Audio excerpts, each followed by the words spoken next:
What's up, Mike? How you doing, brother? What's up, man? How are you? Good, man. It's glad to have you on. Truly an honor, man. Thank you, brother. With the following that you have and the support system that you have on your platforms is insane. And like I said, it's an honor because I know there's a ton of podcasters out there that are wanting to get in contact with you and hear your story, etc. But you chose me, smaller platform.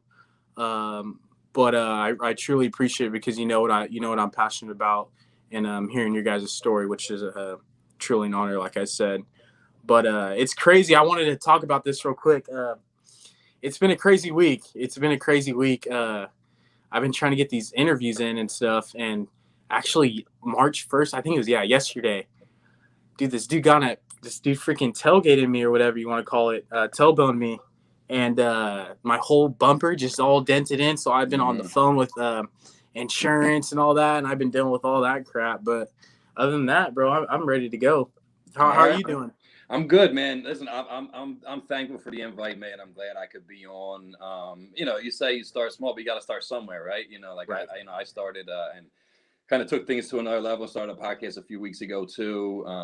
If not now, when, man? And it just takes time to get the traction and talk to your audience. But I do get a lot of invites. I get a lot of invites to things to speak on this podcast, YouTube, like whatever it may be. But so I always go in and look at people's, what they're doing, what their message is, and because I'm a very solution, passion driven person. So like I like to see that in someone else if this is what they're doing. And it was pretty easy to see you're pretty passionate about what you do. You know what I mean? So it's my pleasure to be here, man. My pleasure, brother. And who doesn't like an underdog story, dude? You know what I mean?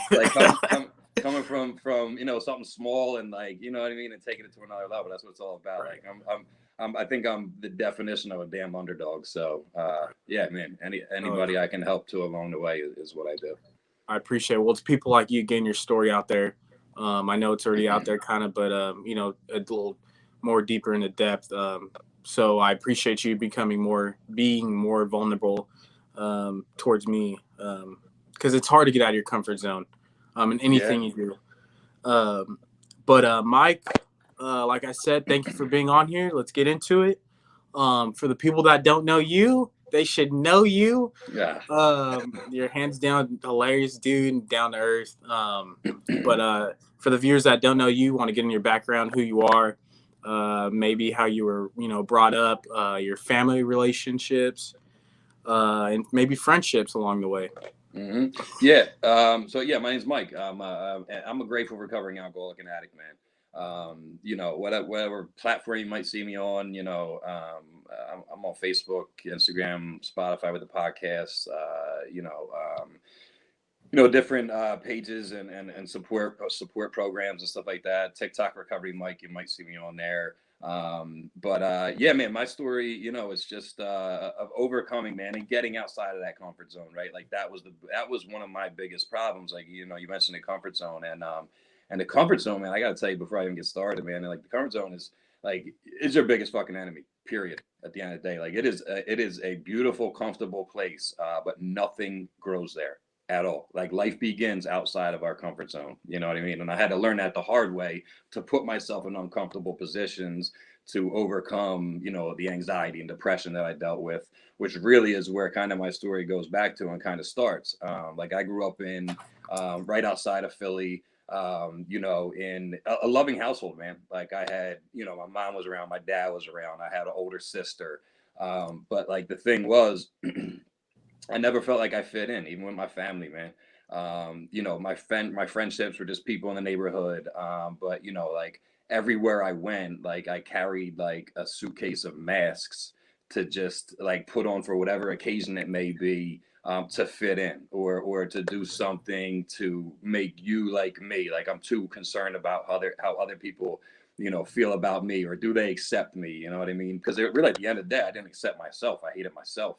I have a mic problem. I didn't have a drug and alcohol problem. I mean, I did, but the problem was me all along. You know what I mean? Which led back to mental health and finding myself this way. And unfortunately, which I wouldn't take back, was my turning point was being in the ICU and having brain surgery, have half of my skull, most of my skull removed on my left side, almost being murdered, and waking up as John Doe and not even know who I was looking at in the mirror. But like going back to kind of like the beginning, I just never felt like I fit in, man. So like I had to fill that void. There was no connection. I felt no connection to anything. For me, a lot of people and people listening, I'm sure can relate, like whether you ended up an alcoholic or an addict or anything like that, like most of us amongst our teen years and stuff hung out with friends, drank on the weekends, like did these kind of things during early high school and stuff like that. For me, started like 12 years old. 12, 13 years old, I'm smoking weed, I'm drinking, I'm doing these things. But like the difference with me was a lot of the so-called friends I was hanging out with and stuff that we would do this with, like they were doing it to have fun, like, and just, have a good time. Like me, I wasn't. I was doing it I would take anything and do anything just to get outside of myself, like to get set outside of right here and right now. And I'll be okay. You know what I mean? And that's what it was for me. I never really chased the feeling of a high or being drunk or anything like that. Like it was more so just to get outside of my own skin and not feel like me, how I felt then. You know what I mean? And it just quickly escalated, man. Like, and then it turned in from a weekend to every single day. And then I started selling drugs at a super young age. You know what I mean? At 14, 15 years old, getting caught in freshman year in high school with drugs, kind of given an option like, look, we're going to kick you out of school, you got to transfer, this or that. Like I got lucky because my mother worked for the school district, which definitely wasn't a good look for her, you know what I mean? Right. That way I was able to get homeschooled. I got homeschooled all through high school, and I didn't have to get a tutor or anything because she worked for the school district. So they give me the curriculum they were doing in that school, that I would have been doing there. And see, my mom and my dad, they worked all day. They were always gone, and just left it for me to do. And that's what I did. I just took like 2 hours a day to do schoolwork, and then I'm meeting people at the bus stops when they get off because finally, like the thing about like when I started like selling drugs at a young age and stuff was the sense of power and entitlement that came with that. Felt like it was filling that void. Like now I finally have something that you need. You know what I mean? Like I always wanted to fit in, and then I finally felt wanted, but I wasn't wanted. Like I just had things that they needed and they wanted. You know what I mean? It was the things I had. If I didn't have them, there was nothing. You know what I mean? And that's kind of like why I did it, and it continued for a long time, man. Just I'm not happy to say how long it happened for, man. And Right. the things I did along the way, like hurting people and just things that I wish I didn't do, but unfortunately I did. I was able to let go of the shame and the guilt of all these things I've done. Fortunately, I'm at peace with all that today. But along that line, like comes like I had like my grandmother and great grandmother at home who were like instrumental in my upbringing. I had a level of a connection to them, though, probably more than anyone in my family. And, it was within the same year, I think it was, that both of them moved into the house on hospice, became very ill. And it wasn't long before they died in my house, too. And, and then like I'm already dealing with this like bad depression, really bad anxiety issues, things like this, and which really just propelled my fire, man. Just added fuel to the fire, not knowing how to deal with these emotions. You know what I mean? Like, yeah, there might have been like therapy available, stuff like that, but like I didn't even know what I was at that age. Like I didn't even know what I was dealing with. You know what I mean? I'm Right. 14, 15 years old, 16 years old. Like I don't even know how to be vulnerable enough and be open and honest with my family. Like this is how I feel. I need help.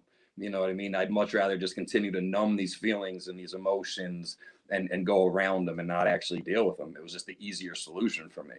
You know what I Right. mean? So like that was like high school years. And then I move out to Philly. I move into the city.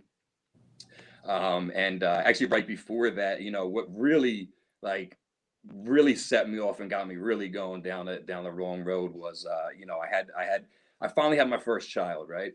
Mm. And this was like a turning point for me. Like this was like, all right, I'm like suicidal. Don't care if I wake up in the morning at this point in my life, right? And now I have a child on the way. And so I'm thinking like this might be the answer to my problems. Like I finally have something bigger than myself to live for. And I'd say 8 months after this baby was born, long story short, I come to find out that he may not be mine, my firstborn son, the only thing I'm living for at this point.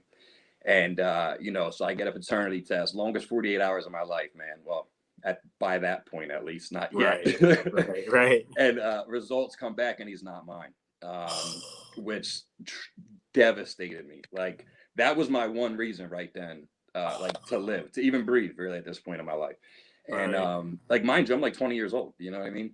And so following that came, suicide attempts. Now I'm really out there running and selling and using and like whatever. Like, I just, my will, whatever I want to do, I'm doing, like, period. Like, I just didn't care where it put me, where it took me. It didn't matter. You know what I mean? At the end of the day.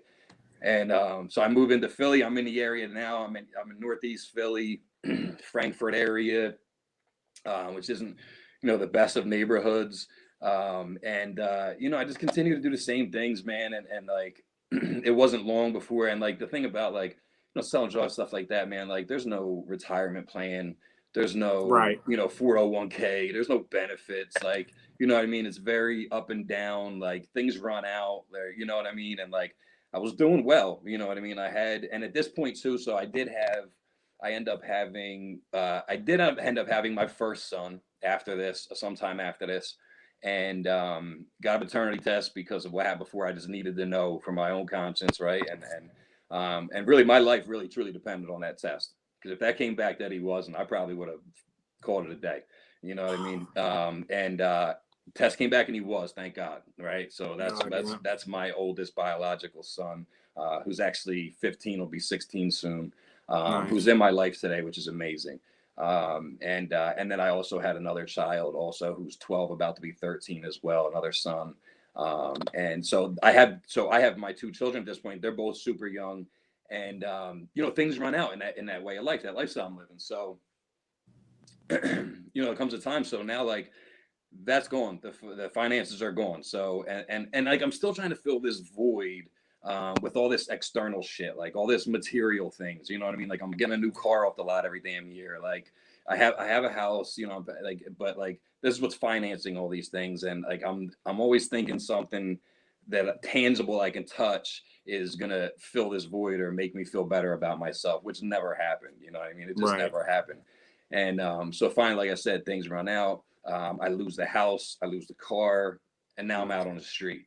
So I got my children with me, which was the hardest part, man. I think one of the hardest parts of my life, man, was being able to, and thankfully the mother of my older two children came and stepped up and picked them up and watched after them while I was out there with nowhere to live, because I had nowhere for them, which killed me and destroyed me inside. Like, the shame and guilt that came with that, it took a long time to get over the time that I missed with them. When really at the end of the day, that's what I was living for. So I'm blessed that she did that, but also at the same time, it was a selfless thing for me to do. I was able to at least recognize that, yeah, I'm in this position, but my children don't need to be. And I should not have them with me while I'm doing this. So I had to let them go. You know what I mean? And I think, a lot of people get a bad rap when they lose children, or like because of an addiction or something like that. But like, me having to do that was a selfless thing to do. Like, it really wasn't a selfish thing to do when you think about it. Like, it feels that way internally, yes, but it could have been much worse if I kept them with me while I'm doing these things. You know what I mean? Which doesn't justify my actions by any means.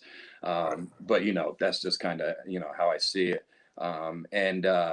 So now I'm out on the street, man. Like, so it's me and just me. And, it was the mother and my children, and we kind of just grew apart, went separate ways, and she did her thing, I did mine. And at the end of the day, that was like a 9-10 year toxic relationship. And which really turned out to be more of just a running partner than a future wife, or like, you know what I mean? I thought I found the one, but it was really, someone that would co-sign any of my bullshit and just do all these things with me. You know what I mean? And, so quickly just led me down. I'm in Kensington, Philadelphia now. If anyone listening has never seen Kensington, Philadelphia, I strongly recommend that you YouTube it and see some videos where, it's a lawless part of the city. You know, cops are really at this point today told to not even intervene unless it's a matter of life or death. You Really? know, oh yeah, man. Like and so we have an outreach. I have a nonprofit now and everything, which I can tell you a little bit more about. You know, when we get into it. But I go back down there now, thank God, every month, and I'm able to feed the homeless, clothe the homeless, and really try to plant some seeds and help people change their life. And I'm blessed to be able to do that. I found a way out because really, it's like it's almost like an area of the city they contain. Like it's like Skid Row. It's like where like all this stuff is happening down here, and they're like, well, look, why don't we just let them do what they want to do, and they're comfortable doing it here. So if they're allowed to do it here, they won't do it over here in this part of the neighborhood, or you know what I mean? Like that's it seems Right. like that's like a way of containing it to like, which is terrible, man. Like people are dying left and right. And like I mean, literally, you drive down there, man. Like I'm not kidding. Like literally, right on the sidewalk, right there is someone shooting someone up in the neck, like as Wow. cops drive by, like when And they like don't do anything about it? nothing. Literally will not even turn their head. They'll drive right past. Was Yeah, that one on your TikTok? that see mine, like I might do wet one or two like that show some of that just to bring awareness to it. When I go down, I don't film those kind of things. I don't I've been in this business, so I spent the next this next chapter of my life it was 20 years total plus of alcoholism, drug addiction. A good 10 of them was homeless institutions, jails, psychiatric units. I mean, you name it. You name it. Every homeless shelter there is in Philadelphia, I've been in. You know what I mean? And I'm down there for I'd say nearly 6 to 7 years homeless on the street in Kensington down there. So I'm living in abandoned buildings, out there every winter, every summer. Like a shower to me was like to go into the library and do take a bird bath Bird in the bath. sink. Like, you know what I mean? Wow. Just like you would do in jail or something like that, where I would literally like just douse myself under the open fire hydrant on the street. And that was like hygiene was out the window, you know what I mean? Like eating out the window, you know what I mean? Like I did reach during these times now, like I did reach a little bit of a level of willingness to try to better my situation, because I just got so tired of being out there on the street, man. Like code blues they call, and it's like -10, -20 degree weather, and I'm out there with like slides on my feet, like it just with just the clothes on my back. Like it was brutal, man. Like I would know security guards at the hospitals downtown Philly, like first name basis, like because I'd stop in and just say, look, just let me sit in the waiting room for an hour or two to warm up. I'm not going to bother nobody. I'm not going to do it. You know what I mean? And then just let me warm up and I'll be on my way. And someone will be nice enough to be like, all right, just don't start nodding off and don't bother nobody and you'll be all right. And then someone will be like, nah, get the fuck out of here. You know what I mean? Wow. So like, it was a long time, man. It was, when I look back, I'm like, damn, that was a long fucking time, man. But like during that process, like acceptance is a huge part of my story because when I was out there doing all these things for such a long period of time, like I accepted the fact that this was probably as good as my life was gonna get. And like this is all God's got in store for me. Like this is it. Like I'm just gonna live a fucking scumbag, a fucking you know what I mean. Just be a homeless junkie out here. Like and I accepted that. So that was life. You know what I mean?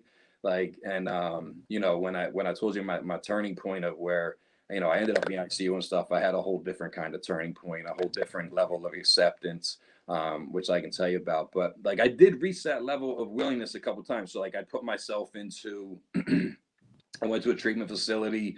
However, like anytime I went into rehab or anything like that, like I never gave myself to the program where like, I'm lying to my therapist. Like I look like this Right. model rehab student, like on the outside. I'll tell you exactly what you want to hear because I'm a hell of a salesman, Right. right? Like I'll tell you exactly what you want to hear just to make myself look good. Like, but I'm not getting vulnerable. I'm not being honest. I'm not telling them how I truly feel to get the help that I truly needed. So like 30 days pass and I come out and I go right back out. Like I'm back to what I'm doing. I just got my weight up a little bit, you know what I mean? And like feel a little bit better phically so I can run a little harder this time, and it was like, and that's why it was so tough, man. And that's why I tried the whole maintenance thing.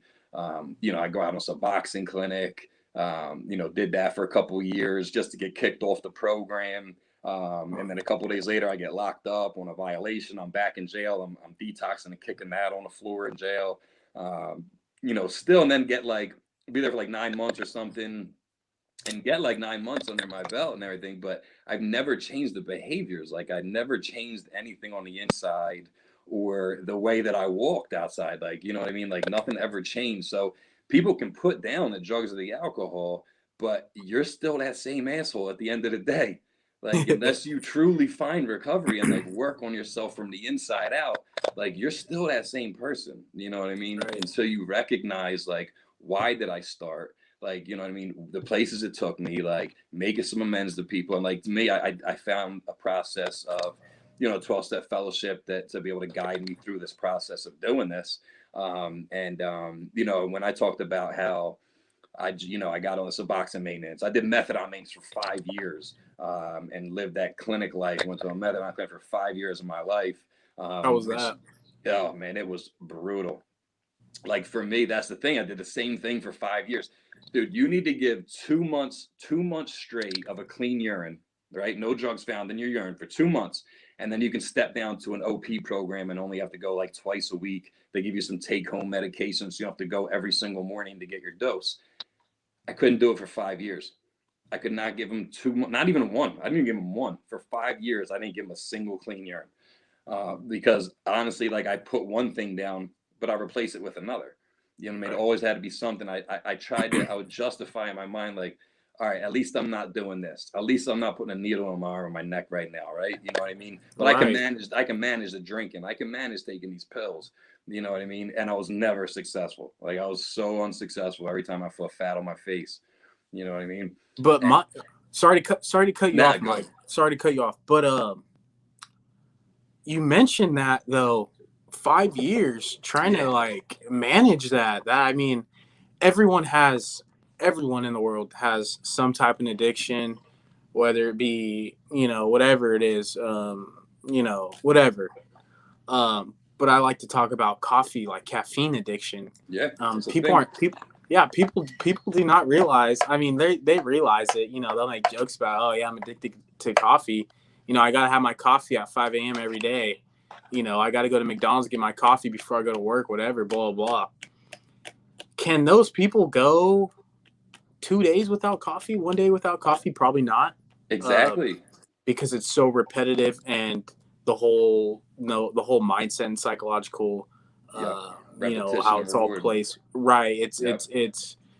It's the same thing as someone being on drugs. I actually want to throw this in there too. I've known someone, a family member of mine, that was addicted to drugs. It was meth actually. Mm. And man, let me tell you, you know the person for so long, and they're off the drugs or whatever, and then you see them on the drugs. I mean, from like week one to, you know, years on, and it's a total drastic change, Mm-hmm. into this whole different other person, and you just like, wow, the weight loss. How you mentioned weight loss, gaining your weight back. Um, yeah, dude, the weight loss is insane. Especially with that. Yeah. Just the whole the whole mentality of what goes on, you know, in their mind. It's just I can't even like, you know, there's no really word for it. You have to, I don't know, I feel like you have to live it, you have to experience it. You know what I mean, to really really understand, if you Mm-hmm. get what I'm saying, Mike. Yeah. But yeah, that I just wanted to throw that in there for the people, you know, in coffee, man, bro. Like, I don't drink coffee, but you know that there's positive and there's negatives, you know, about Mm-hmm. that. But yeah, I just wanted to throw that in there. I apologize Yeah. for No, no, cutting don't in. worry about it. I love that you said that, man, because like honestly, people don't realize like there's addiction all around us, everywhere we go, every day. Like there's cigarettes, you know what I mean? Right. There's coffee, there's caffeine, there's overeating, there's gambling, there's Right. sex, there's all these things. Like, and especially like you said, so you can use that. It's perfect because like I, most people have a cup of coffee in the morning. Now imagine that just being cut off, like, and you can't get it no more, and you can't drink it anymore. Like you're gonna feel a sense of detox from that, and like, and you'll do whatever it takes to get that cup of coffee. I promise you. You know what I mean? Like if it takes you, there's one store open and it's 10 miles away, the opposite way, Oh, you're you'll probably going. go do it to get that couple. Like same thing. Like it's a mindset thing. That's why I hate the stigma that surrounds drug addiction. You know what I Right. mean? And just because people like myself found the solution in a bottle or a pill or a needle. And like I said before, like the pre-show, like, like a lot of people's first dealer was their doctor, dude. Right. Like Yeah. it's insane, man. Like it's nuts. Like big pharma is no joke. They want a piece of it too, man. Like it's legal Oh, drug dealing. Like that's what it is. right. You know what I mean? They want a piece of it too, and the industry is huge, man. I know even recovery, like substance abuse, like this disorder, like even the treatment of it. I think in the U.S. we're at like $3.7 trillion a year when it comes to drug and alcohol Insane. rehab and stuff like that. Like the cost of it is just insane. But all we do is criminalize people for it. Like we take the Yep. whole wrong approach here. We Yep. criminalize you and try to say, all right, we're going to lock you up because this should teach you a lesson. This should change your behavior. It's bullshit. Like it just doesn't work. Right. Like it doesn't work. Nothing fucking changes. Like, so if anything, like then you're just caging the animal waiting to get out. Right. And now I'm on a whole new run. Like it's just we take it the whole wrong way, and not many people see that. It's just that and that's why the podcast that we started, like me and my friend Climb for Recovery, Travis, he has a nonprofit up in Maine. It's called The Stigma Ends Here, because that's really our goal with what we do today, is really just chip away at this stigma and show people like, yeah, we might have made some wrong decisions along the way. We might have done some things we're not proud of. No one's perfect, but we're no less of a person. You know what I Right. mean? We found a solution, and there's a solution there. And not only that, the people that I associate with today and have been through processes like me and things like me are the most caring, loving people I've ever met on Mm-hmm. this entire planet. Like Absolutely. by far, but no question about it. I You know what I totally mean? agree. But like to just so that 5 years I was talking about, it was insane, man. So like, and when I talk about like medical assisted treatment, MAT, like Suboxone, methadone, anything like that, I just say it didn't work for me because I didn't work it. I didn't use it as a tool. I used it as a crutch, thinking it was going to be like my cure, my miracle. You know what I mean? So Right. it works for people. So like, I don't talk down about it whatsoever. It's not my job to judge anyone's recovery, period. At the end Right. of the day, whatever gets you another day clean and sober, just keep doing it. Keep doing it Right. by any means. You know what I mean? If it stops you from robbing, stealing, hurting your family, wanting to kill yourself, like, listen, that's a win for me. You know what I mean? To live another day, listen, that's a win. It's not my place to judge how anybody does that.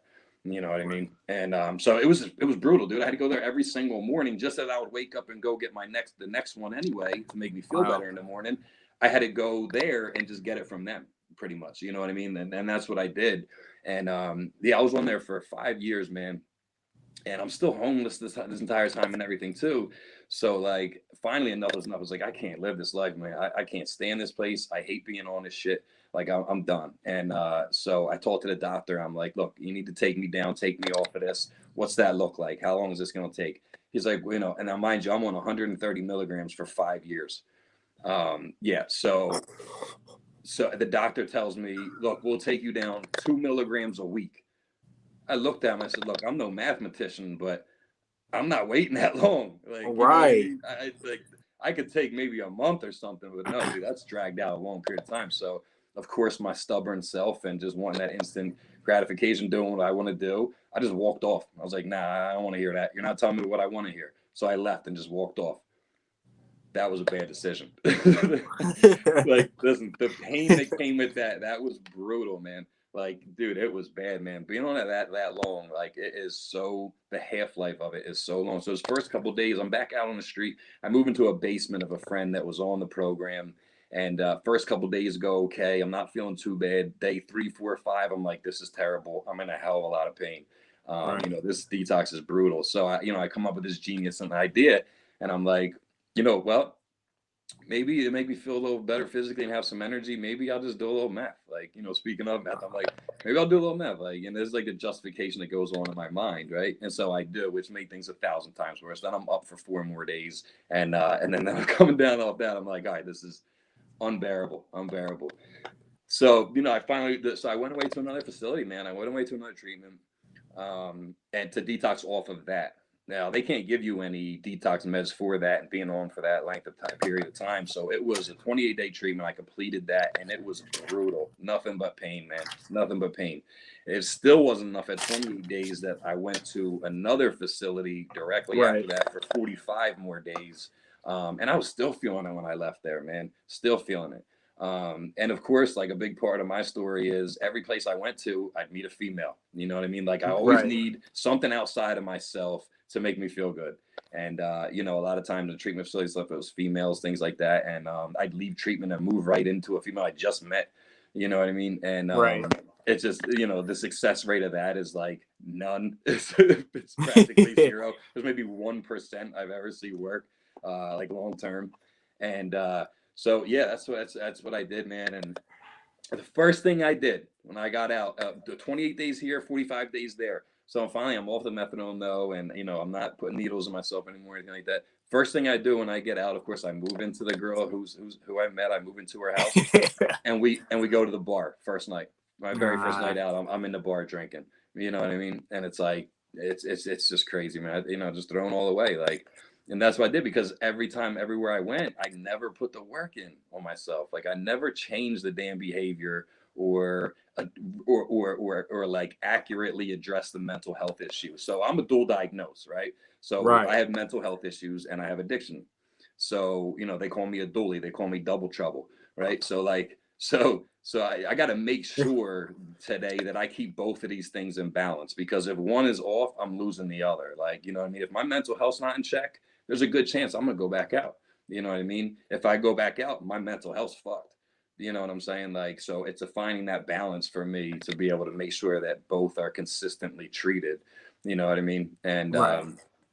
so you know, that's you know, it went on for a long time, man. So long, so long. Mike, one quick question, brother. Um, you mentioned about like 2 minutes ago. You mentioned about getting in these treatment centers, and if you see me going back and down, I'm just taking notes. I was watching that.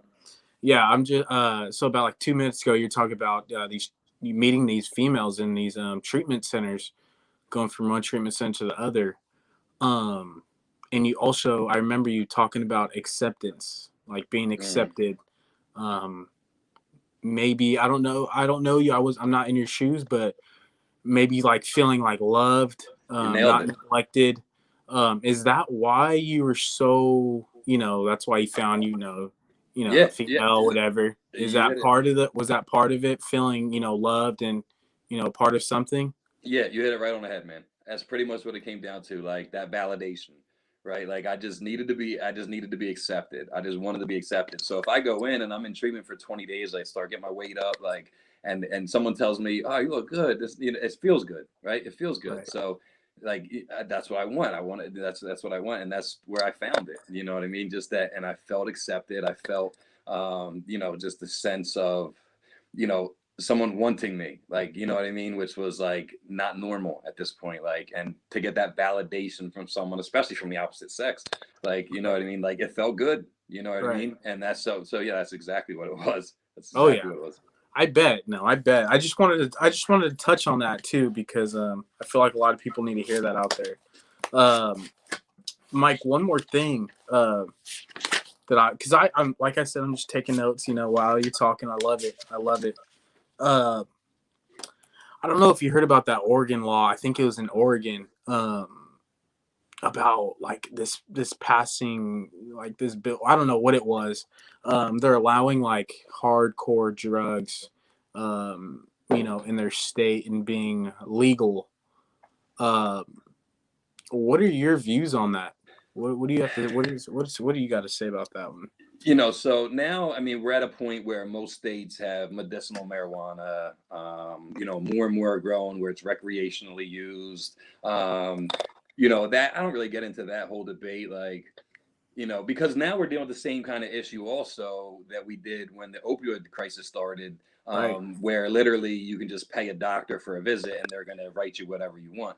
Like they're doing the same thing now also with that. Like you pay a doctor, I can do it right now. I can go see a doctor for $300, give him $300, he's going to give me my card to go get free to get government weed. You know what I mean? Like, Right. you know, and I can give him for whatever reason why. So like, I mean, it's like for me, total abstinence is the only way that I can live successfully, you know, and have a clear vision, and not be, you know, because I'll quickly pick something up and it'll lead me right back to the things I was doing, the way I was living, and back to, you know, the harder things that I like to do. So like I can't even do that. But you know, if it's like, you know, really medicinally needed and stuff, you know, so be it, whatever. I'm not the one to judge, man. You Right. know, but like when it comes to the hard things, so yeah, there is like there's safe injection sites, there's stuff like that too. Like they've been wanting to open one in Kensington for a long time now. And it's been this big battle with the neighborhood and all this stuff, like where they can safely inject, you know, heroin they buy on the street in these small little clinics and stuff. Like I can only imagine being the nurse there, right? The nurse on staff there that supervises it or something. Like you're literally, your sole job is to bring back people who overdose in the damn building. Like I couldn't imagine, like, you know what I'm saying, like being the Right. nurse on there, and like all they do is come in all day and shoot up, just in the safest environment, I guess you want to call it, and you're just on standby and just narcaning people and bringing people back to life. Like I would just be a, like I just couldn't handle it, man. So like you know, is it safer as a harm reduction? Yeah. um but then also you got to think about a bigger picture, like, you know, the neighborhood, and then also people that do sell and stuff. Like know your market, like that's the one Right. thing, you gotta know your market. Like there's going to be a lot of other shit going on, like, you know what I mean. So that's, it's either way, at the end of the day, it's way above me. You know, there's nothing that I can do to change what's going to happen at that level. So like I just have to live in today and what I do, and know Right. what works for me and help other people, you know, on a daily basis. You know, it's hard for me to, you know, get into a debate or opinion about, you know, all of that, because Absolutely. it's out of my control, man. Like I got to Right. let go of the things I can't control. You know what I Right. mean? And you know, all I could, there's only two things I can control in my life, man. That's my attitude and my effort, and that's it. Right. Like the rest is out of my hands, man. The rest is in God's hands, man. Absolutely.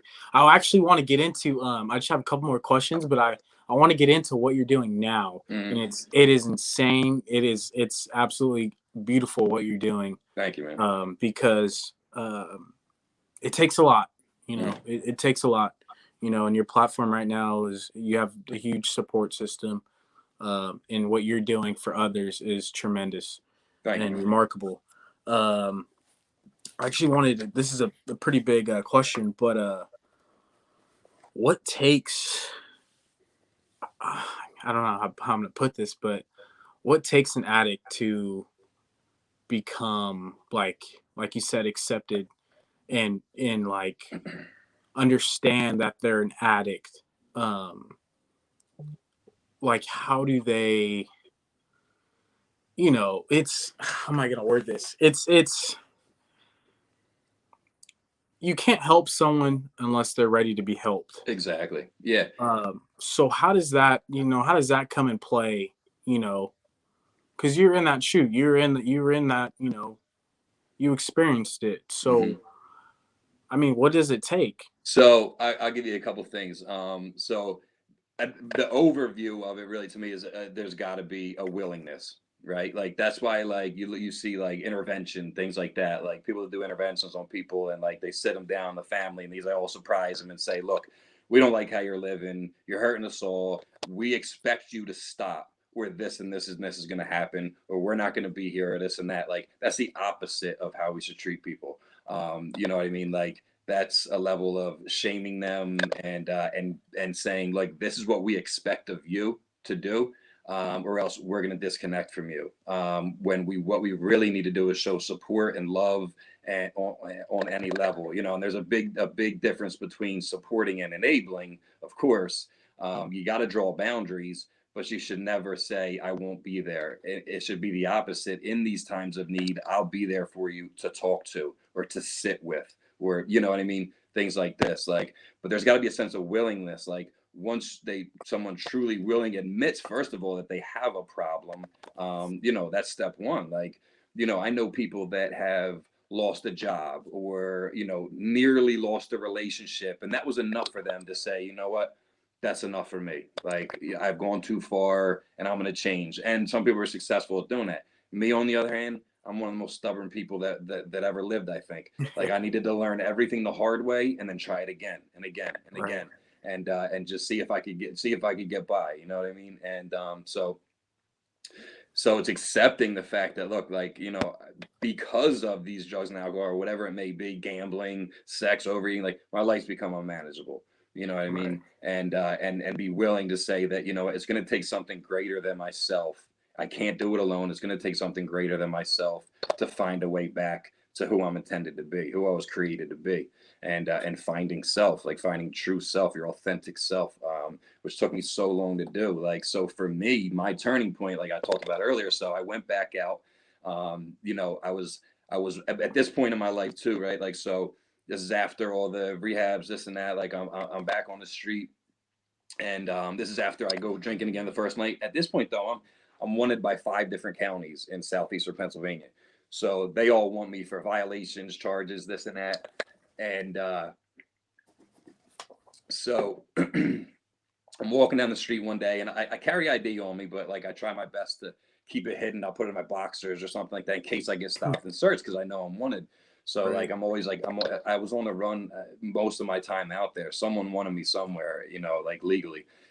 And so I get stopped. I was doing something stupid, was walking down the street with a bottle in my hand or something like that. And you know, the cops stop me and give me a thorough search, man, and find the ID, run the name. They're like, oh well, you know, Right. have a seat back here. So throw me in the back immediately. And then, you know, every single county dropped a detainer on me. You know, I go to these 5 different counties, 6 different jails, back to back to back to back, you know, with a public defender, and they all want to give me my back time and the time I owe 'em and stuff. So like that's the next few years of my life right there, just bouncing around from jail to jail all across southeastern PA. And then you know, I got this amount of time like under my belt now too. Like I haven't used in a couple of years. But it led back. I was living this jail life, right? Like I'm not worried about working on Right. myself. I'm just trying to get by, because mind you, there's no letters, there's no phone calls, there's no commissary, there's no none of that. Like Right. everyone completely had to let go, because like, and I had to look back in hindsight and know that like my family and everyone, I'm talking about everyone in my family, completely ceased contact completely with me for nearly a decade. Wow. You know what I mean? And I held a big resentment towards them for that. I'm like, how could they just leave me out here like this and this and that? But honestly, it was, you know, the bravest, most courageous thing they could have done. You know, because I know how many sleepless nights that gave them. And really, at the end of the day, they just had to let go with love. Because they couldn't watch me continuously kill myself the way I was. So I don't blame them whatsoever, not 1%, man. It was one of the best things that they ever did. And it helped me at the end of the day, because honestly, like that's what I needed. I needed God to give me that gift of desperation. You know what I mean? To really want to change myself. So that day finally came. I get out of all these jails and this and that, and I go back to selling drugs right away. Right, so which is what I know. You know what I mean? And so you know, I go to this recovery house when I get out of these jails, and you know, I get stepped down into a step down house because I make it look like I'm doing well, and I'm Right. really not, and quickly can't pay the rent and get kicked out of there. So I'm back on the street, so I'm selling drugs again. And so I'm back down to the Frankfurt area, Kensington area, Philadelphia. I get into, you know, I need to collect some of this money, and mind you, we're talking about like something over like $20. And you know, this turns into this big physical fight. You know, I thought I got the upper hand. It was over with. I start walking away down the street. It's dark out. Little did I know, the guy decides to go back in his house, grab a hammer, come out from behind me, and just side of the head, the left side of my head shatters my cranium with the hammer. And What? yeah, it tries to kill me. And so this here was my true turning point. Like you know, I was dying in the street for a couple hours before an ambulance gets to me. You know, they end up taking me to a hospital that has a that has a trauma center inside. I was 2 blocks from a hospital, but they don't have a trauma center, so I couldn't go there. And it took Oh, 2 hours what? from an ambulance even to get there, and then get me to a hospital with the trauma center. They rushed me into brain surgery. They're picking pieces of my skull out of my brain, and then they saw off this whole left side of my skull, and remove it and replace it with titanium. So the whole left side of my head's titanium, and close it with 30 staples. So if you can see, You can probably see the I can scar. see it. Yeah, I Yeah, can see. it's that big horseshoe. Wow. I wear it proudly, man. I truly do, because I should not be here Yeah. today. There's no question. So I wake up in the ICU. Don't know my name. They don't know my name. Everyone's run everything out of my pockets. Everyone took anything out of my pockets. It's just how it is, right? You know what I mean? I'm out on the street. And so there's no ID, no nothing. They don't know who I am. I don't know who I am. I wake up, I look in the mirror, I see this dude with a half shaven head and 30 staples in my head, and I don't even know who the fuck I'm looking at. I don't even know who I am.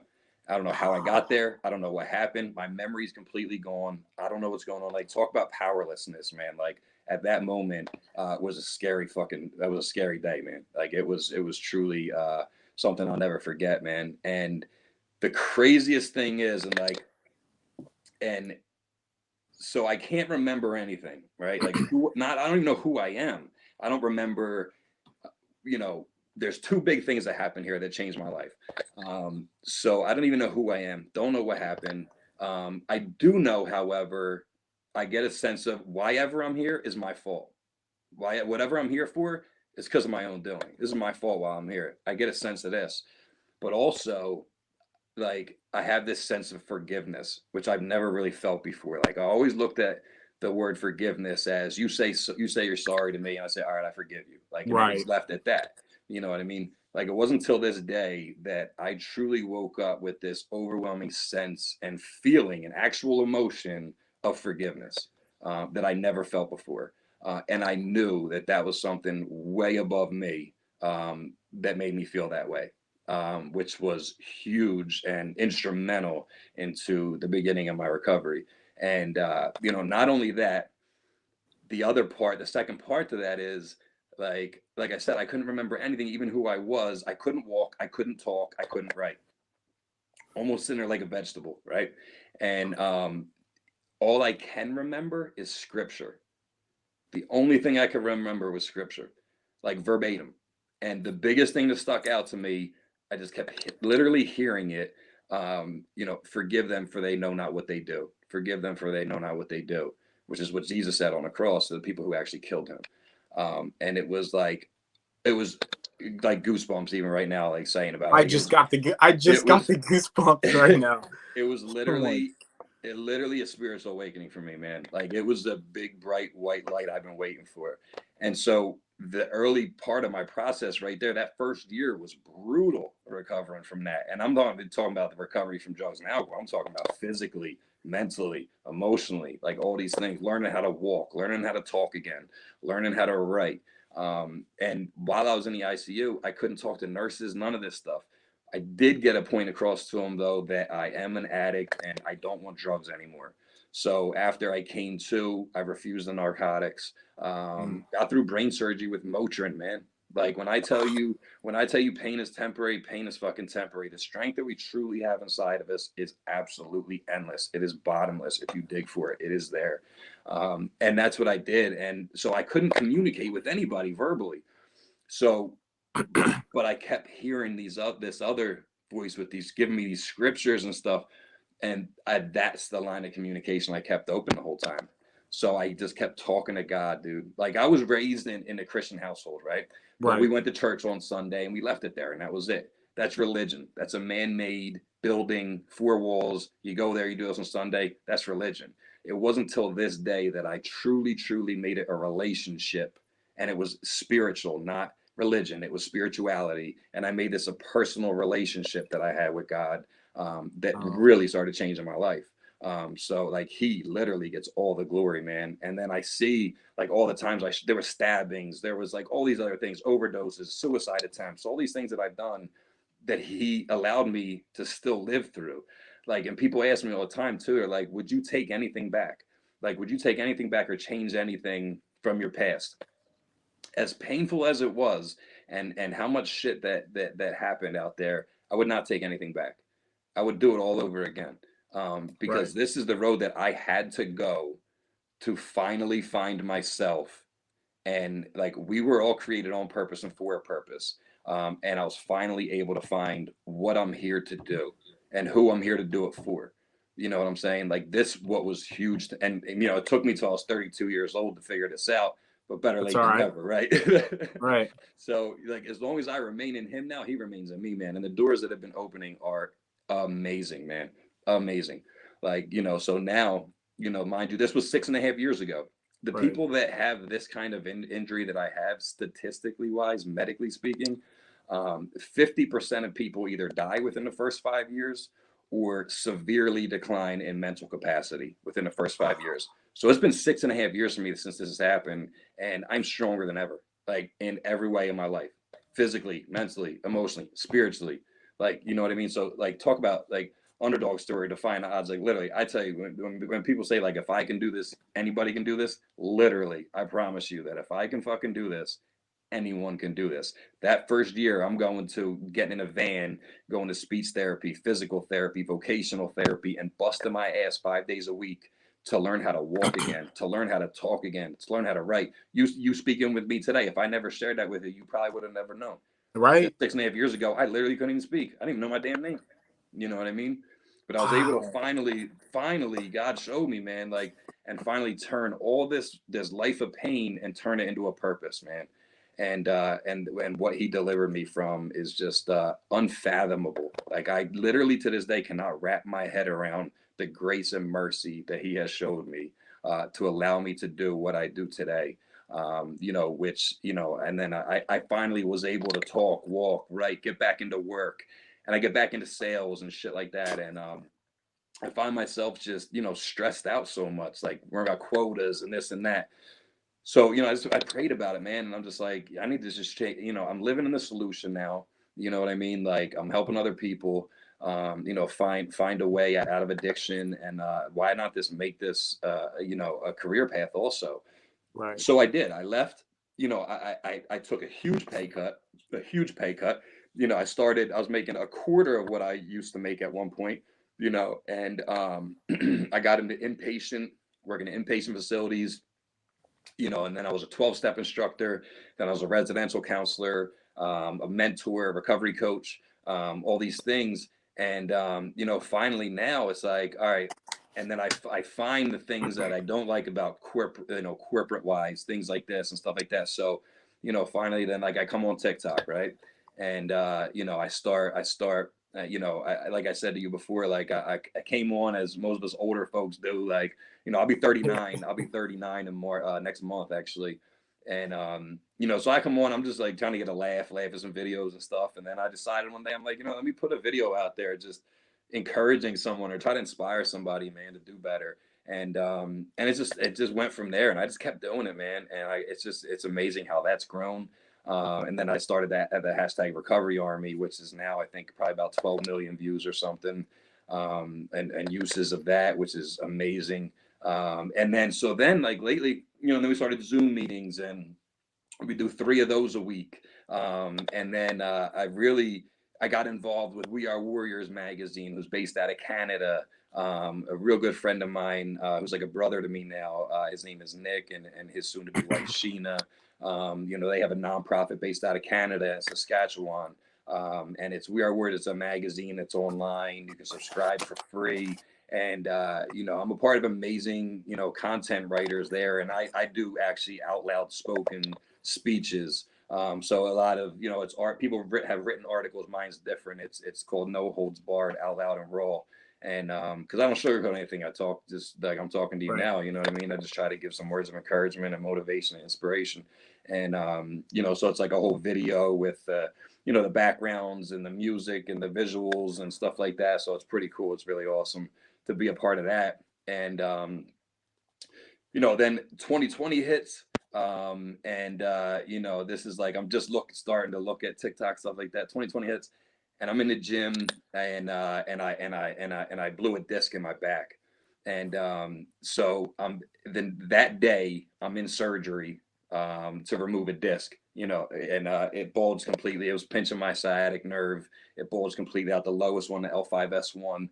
And I'm in surgery. They got to remove that. So they take most of that disc out. So now I'm on bed rest, right? I'm on bed Right. rest for 6 to 8 weeks, short-term disability from the job I learned because I can't walk again. And so I took that time, and this is right before the first quarantine hit, right before the pandemic hit. So I'm on bed rest for like 8 weeks, and then But I thought to myself, I'm like, all right. And then now, mind you, I'm out for one day. I get out, I go to the gym. I'm back in the gym. I go for one day. The very next day, the pandemic hit and everyone's quarantined. So then it's like that whole extent. So I was already quarantined for like 8 weeks before that first time even started. So like, but what I did, dude, like like I used 2020 as the year. I'm looking like 2020 is the year. I'm sitting on my ass and like, what can I do? Like, what can I do from sitting here on my ass? To better myself, my situation, and help other people. So I wrote a list of goals, man. I used 2020 as the year of 2020 vision. A lot of people had a terrible year this year because of the pandemic and stuff. It was one of my greatest years ever, if not the best. I wrote a list of goals, man, and grabbed a laptop, started a clothing line, Recovery to Wear. Like I started that just to spread awareness and show people we do recover and recover out loud and wear it proudly, man. And that's taken off, which is amazing. I did that. Then I started thinking I'm gonna start getting back into school and go to maybe a drug and alcohol counselor. And then I'm thinking maybe I'll do Christian studies, theology, maybe youth pastor, something like that.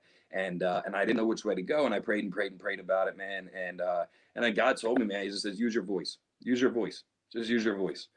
And I'm like, I can do that. I can do that. And that's what I did, man. So I went, and then I went, I did some schooling for that.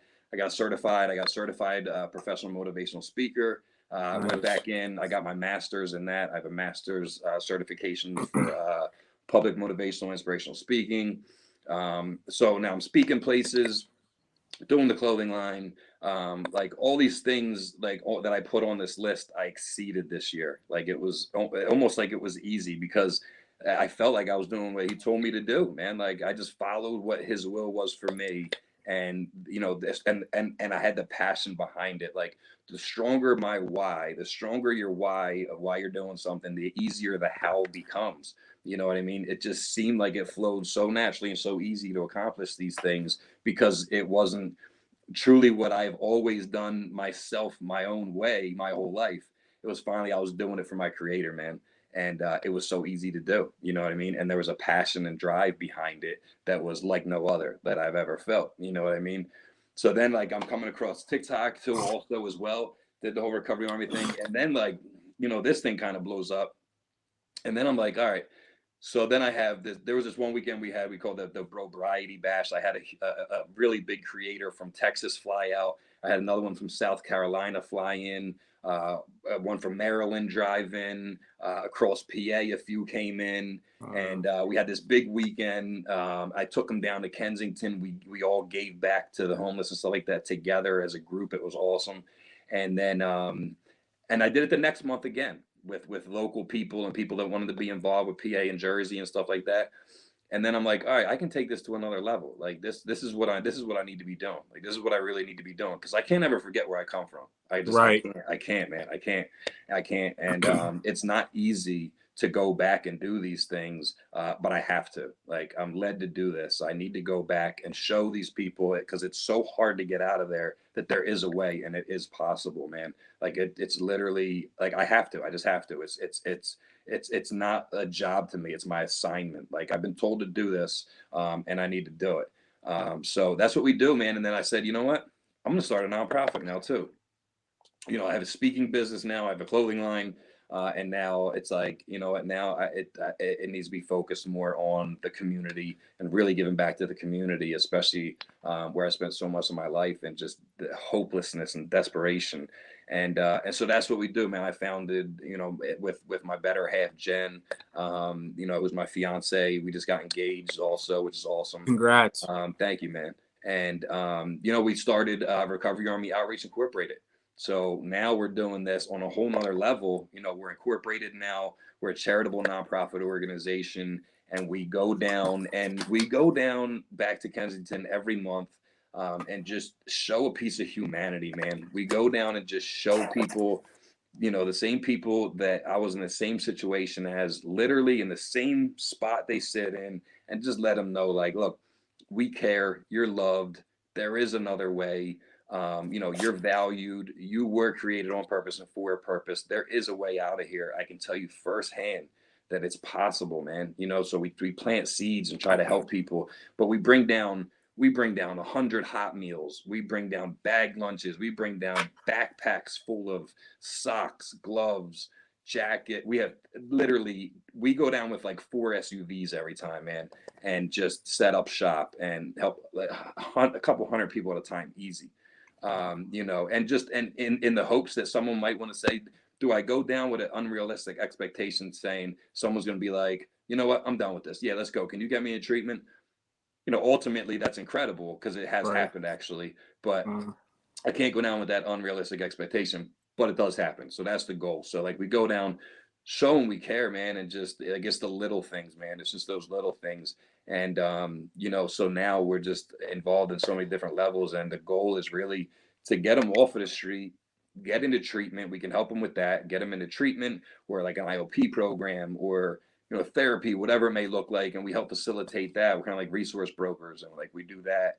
And that's just it's a mission of ours, and to build a long-term relationship and try to get someone to like a 12 months of sobriety and stuff like that. So it's awesome, man. And that's what we do today. We're going down this Friday is our next Really? date, so the 5th.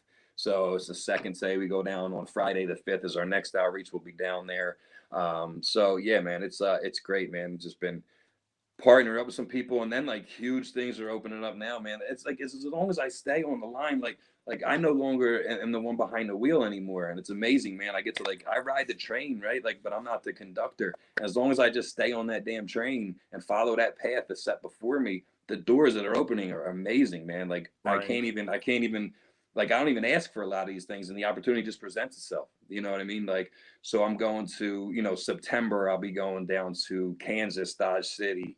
And a buddy of mine is doing a 24-hour marathon. He does a run for awareness and runs for 24 hours straight. He did 90 miles last year, like Wow. insane. And he does it to raise funds for recovery, and he's supporting the Recovery Army outreach. So I'll be down there, and then I'll be speaking at a facility with him, probably the high school, and then also a bunch of the sober living houses in the area. I'll be down in Indiana in June at a big event called Recovery Out Loud 2021. And I'm on the bill there to speak and set up a booth with Recovery Army Outreach. It's a big thing. A lot of big music artists will be out there and stuff like that. Like a lot of artists that happen to be in recovery, Rem One, B Rain, Kalichi, Joe Nestor, all these guys and stuff who will also be guests coming up soon on our podcast also, which is pretty Nice. cool. So yeah, that thing's going to be pretty cool. I think next week, I think we're shooting for B Rain should be coming on. So yeah, it's going to be awesome, man. But it's just amazing, man. These doors have just been like opening. I don't have to kick them in no more. Mike, I could tear. Honestly, I'm sitting back, literally, I'm just sitting back taking a bunch of notes, and let me tell you, that was great, man. That Thanks, was man. really great. I was like, I could have teared up right there, honestly. Like, shoot, man, this the It's a stuff you're blessing, man. telling me, and it takes a lot for someone to,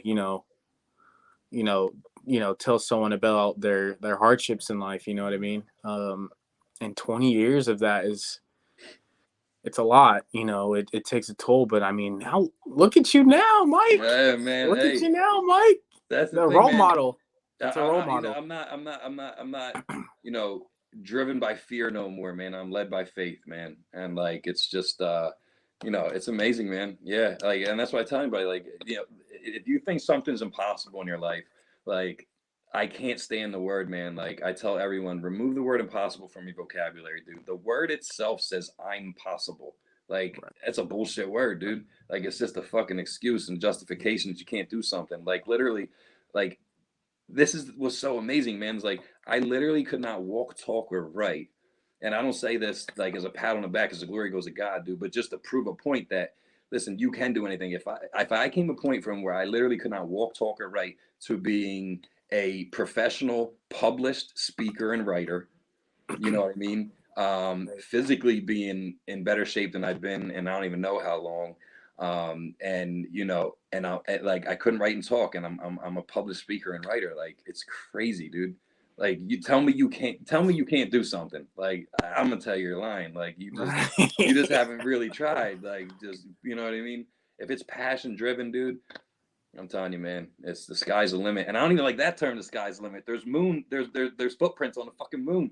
Right. Yeah, Like, damn, absolutely. what? Absolutely. Absolutely, Mike. You know what I mean? It I'm really is soaking it. crazy. Yeah, I'm soaking this all in right now. All the it's just motivation, Yeah, man. You're pure and you're full of positivity and um honestly, like I bet too, you've saved, thousands, 100,000s of lives, and you may have not have known that, you know what I mean?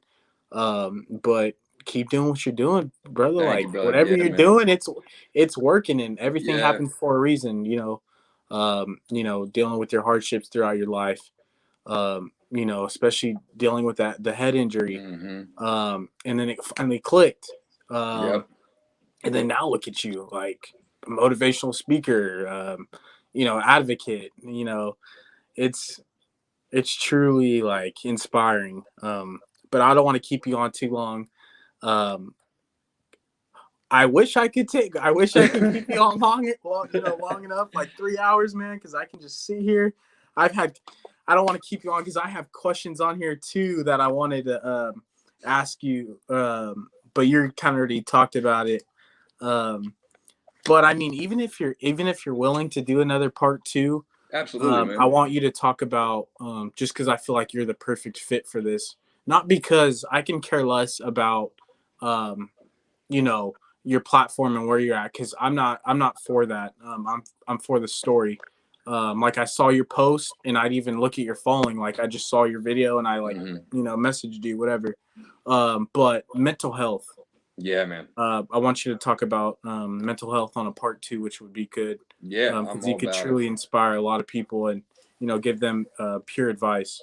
But wow, one quick Yeah. thing, real quick before you leave, like super quick. No, please go. Um, It's fine, man. do you think going in and out of jail kind of rehabilitated you in a way, or did it help Did you? did it rehabilitate me? No, No. no. Okay. It's not That rehabilitation. No, right. no. We do it all wrong, man. We do it all wrong. Right. There's other countries that actually you can't even use the word rehabilitation in the prison system in the U.S. It's not even Thank a you. thing. You know what I mean? It's not. It's like Right. let's lock you up, let's put you in isolation, treat you like an animal. Like no, man. There's no fucking no. We're not going to better ourselves in that kind of circumstances. Like, and we live that lifestyle in there. Like it's savage. Like no, man. Like you get treated like an animal, you're gonna act like one. You know what I mean? Right. Like I'm so against it, man. There's other places and I was literally, I'm huge on documentaries and stuff, and we talked about some before. Mhm. But like, even if you watch like, the world's toughest prisons, like stuff Yeah. like this, there's actually Right. one episode in there that is trying this new thing where it looks like this resort. Like it looks like a friggin' Right. resort in the middle of nowhere. And they cook their own food in a nice kitchen. They have nice dorm Right. rooms. And they're like some of the most violent criminals, but they're also like teaching him things and giving him trades and like all these things and not treating Mhm. him that way. And it's like it's more like an experiment level type thing, but like that's how it needs to be done. Like no rehabilitation. Like rehabilitation to me is adjusting and changing the behavior through like learning a new way of life. You know what I mean? If I go in there for robbery or like whatever these things may be, like I go in and I'm that person, I'm a bank robber, I go in there or something, like I'm still gonna be that dude when I leave. You just kept me locked up in a cage for a period of time. You know what I mean? Right. Like, but nothing changes. You didn't rehabilitate me. You know what I Mhm. mean? It's like, if anything, you just feel like you made me feel like you set Worse. me a few years back, and now I need to catch up. You know what I mean? But maybe if you taught me some things while I was there, or gave me some options to do some more things, or learn a new way of life, maybe you could expect more out of me when I get out and be a productive human being. You Right. know what I mean? Absolutely. I 100%, I 110% agree with you, Mike. And Yeah. I'm glad. I'm actually really glad I asked you that before we get off here. But it's yeah. I mean, obviously, and that's why I asked. What. That's what my main. When I interview these people that have been incarcerated, does prison actually help you? Mhm. Yeah. There's some prisons that are pretty decent that help out that Yeah. have these programs, but I'm glad you said that. That's about it though. Yeah, I just want to say something too. That anybody that's struggling with anything out there, man, no matter what it may be in life, man, just remember that. Listen, in life, man, pain is inevitable. It's going to happen. Suffering is optional, man. and don't do it alone. Don't suffer in silence, man. Reach out, talk to somebody, get some help, however that looks to you. I think one of the most strongest, courageous things that we can do as a human being is just ask for help. You know what I mean? And especially men, man, we grow up in an environment where we're told, that crying is weak or asking for help is weak. And it's not, man. It's not. You know what I mean? Your life is on the line, and do whatever it takes to get better and go through things. You'll grow through them. Just go through them. Don't go around them, man. And find a blessing, find a silver lining. There's a lesson and a blessing in everything, man. And if you're having a bad day or something, just remember you can restart your day at any point. You know what I mean? Did you really have a bad day, or did you let 5 or 15 minutes of a situation run wild in your mind and ruin your entire day? You know what I mean? Right. So it's up to you. It's mindset, man. Mindset. Powerful. That's it. Powerful. Bang. Powerful. You hit it, Mike. Yeah, I love it. I love it. Here for. I'll try, brother. I'm just a vessel, man. That's it, man. I literally, dude, anytime I go in anywhere, speak anywhere, anything, I shoot a prayer up to God, man. Just tell him, use my mouth as a vessel, man, to speak to your people. That's right. It. Truly inspiring, man. Well, Mike, yeah, we'll end it off there with the little motivational, talk right there. But like I said, man, I truly appreciate you, Mike. Like, I appreciate you, God, man. Thank you.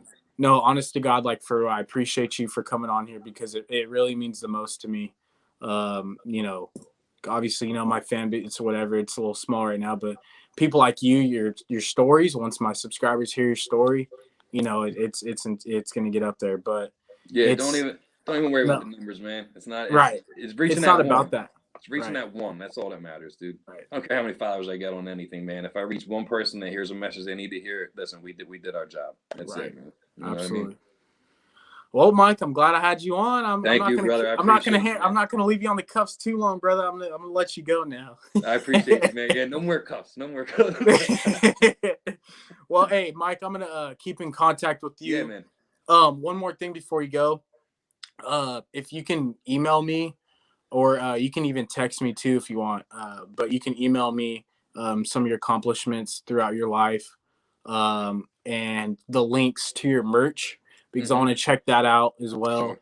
I'm going to buy a couple things on there. And then, anything I can get your TikTok profile. Do you have Instagram and stuff too? Yeah. I'm not huge on Instagram. Okay. Facebook though. And then the podcast platforms and TikTok. So yeah, and everything on my profile in TikTok, in the Bitly account there has like everything in there. So there's RecoveryArmyOutreach.com is our nonprofit website. At Recovery Army Outreach on Facebook. Recovery2, the number 2, where WEAR.com is the clothing line. And at TheStigmaEndsHere on Facebook too. Cool, and it's all on your thing, right? Yeah, Correct? It's all there, man. Yep. Perfect. Okay, I'll peep that right now. I appreciate you, brother. Thank you. Have a blessed day. Thank you for the invite, man. I appreciate it. Hope somebody got something they needed to hear, man. I love you, brother. Thank you. Of course. Peace, Mike. All right. Have a great night, man. You too, bro.